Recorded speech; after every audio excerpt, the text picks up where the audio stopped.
मनचाहा ना पाने के सफ़र में और भी बहुत कुछ पाया है, पर इस बात का एहसास होने में बहुत लंबा अरसा लगाया है। खामियां गिनने बैठी तो कटता ही नहीं था वक्त, और शुक्र करना सीखा तो रुकता ही नहीं है कम वक्त। Hello, this is Monica Bansal, who will meet you whenever she feels like her creativity is suffocating under books. If one thing has ever pulled me back, तो वो है मेरे खुद के थॉट्स। लोग मेरे बारे में क्या सोचेंगे वो मैं खुद ही सोच लेती हूँ। So this year I made a resolution to do that one task that always scared me without thinking कि अगर मैं ये काम करूँगी तो लोग मेरे बारे में क्या सोचेंगे।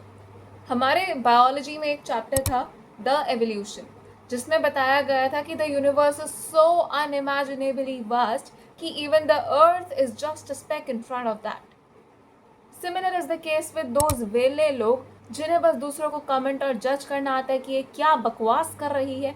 सो उन लोगों की quantity is negligible and doesn't matter. मुझे एक गवर्नमेंट मेडिकल सीट चाहिए थी और मुझे मिल गई, बट मेरे को दिल्ली में चाहिए थी। मैंने अपनी छुट्टियों के द लॉन्गेस्ट छुट्टियां एवर आई गॉट इन माई ज़िंदगी, जिसमें मैंने पढ़ाई नहीं करी, ये 4 महीने मैंने इसी दुख दर्द पीड़ा में वेस्ट कर दिए कि एक क्वेश्चन और हो जाता तो मैं आज दिल्ली में होती। I wasted the golden period, all thanks to my overthinking. हम लोग अपने सेटिस्फैक्शन के लेवल्स इतने ऊपर सेट कर देते हैं ना कि हम उस तक खुद ही नहीं पहुंच पाते। What can an exam do to your thought process?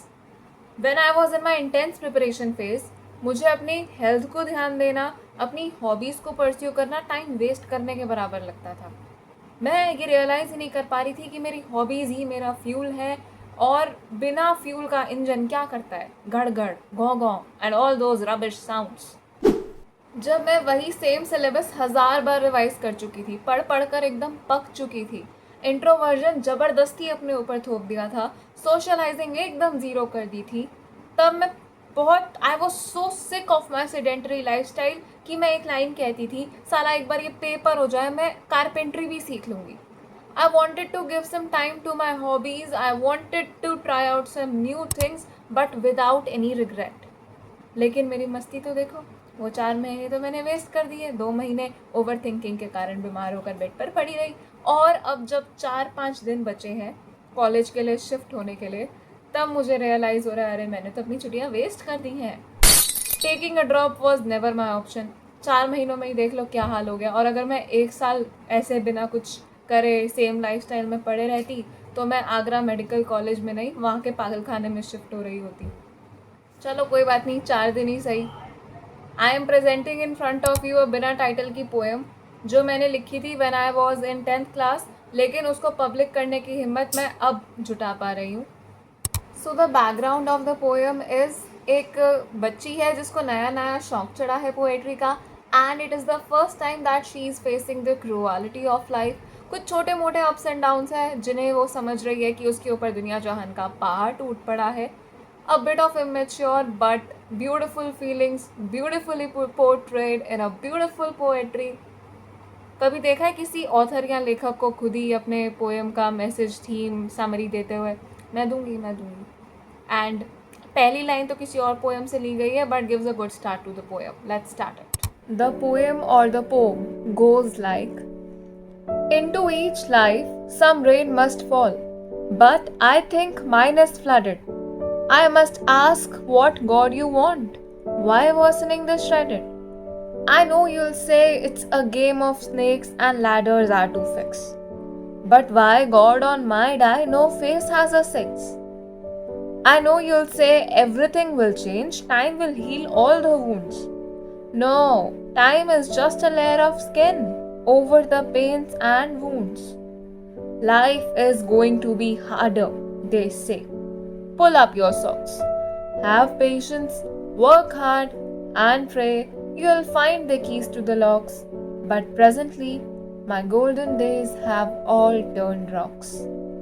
But God, as many hurdles you may put in my way, I'm sure I'll be smiling at the stories and pictures of past one day. I feel कि ये poem उस time पर जिस भी mentality के साथ लिखी गई थी, it is very commonly found. इसका message I want to share for my personal satisfaction in a quick manner. जब भी हम किसी hard to deal with situation में फंसे हुए होते हैं तो हमें ऐसा लगता है भगवान जी ने दुनिया के सारे मुसीबतों के पहाड़ हम पर ही तोड़ दिए, and we end up complaining, we end up fretting. Life is a game of snakes and ladders, full of twists and turns. उस गेम बोर्ड पे तो लैडर्स बनी बनाई मिल जाती है, रियल लाइफ में नहीं मिलती। You will have to make every ladder yourself. जो 6 ऑन द डाई है, इट मीन्स लक, कि ऐसे पॉइंट ऑफ टाइम पर हमें कोई किस्मत का करिश्मा भी नजर नहीं आता है। All we have to do is hard work sometimes. आसपास वाले लोग हमें समझाने की कोशिश करते हैं कि बेटा धीरज रखो, टाइम के साथ सब ठीक हो जाएगा, लेकिन हम तो ऐसी बहकी बातें करने लगते हैं कि टाइम के साथ सब ठीक थोड़ी होता है, टाइम के साथ तो आदत पड़ती है।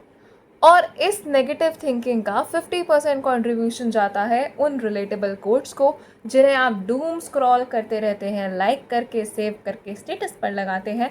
इससे बस आप अपने आप को अपने मन के उस केज में एंडलेस नंबर ऑफ लॉक्स से लॉक करते जा रहे हैं। Listen, the life is going to be harder at every point. किसी भी सिचुएशन में हार्ड वर्क, पेशेंस और प्रे, ये तीनों चीज़ें तो मस्ट हैं। So just pull up your socks. जो आपके सुनहरे दिन हैं, अभी लग रहा है कि वो पत्थर बन गए हैं, बट वो आपको सिर्फ लग रहा है, they are still golden. Everything is your नज़रिया विच हैव टर्न्ड पत्थर। This is the diary I use to write in class 10th। चाहे मैंने उस टाइम किसी भी इमोशन से लिखा हो, लेकिन आज उसे पढ़ने पर मुझे हंसी आ रही है उस टाइम की मेंटालिटी पर। And exactly that happens. चाहे कितनी भी अड़चने आ जाएं आपकी लाइफ में, वो फिलहाल है। Right now it seems tough, impossible, hard to deal with, but one day it would be a part of our stories which we ourselves will be narrating in the future।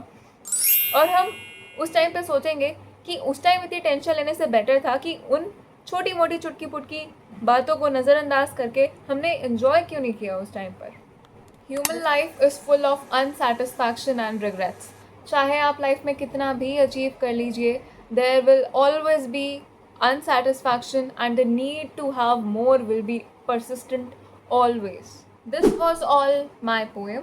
If you liked it, thank you so much. If you did not like it, I am completely okay. But I liked it because I finally completed my resolution of the year by speaking publicly in front of the camera without thinking कि लोग मेरे बारे में क्या सोचेंगे. Goodbye. See you in another video just in case my craze to make YouTube videos sustains. Goodbye.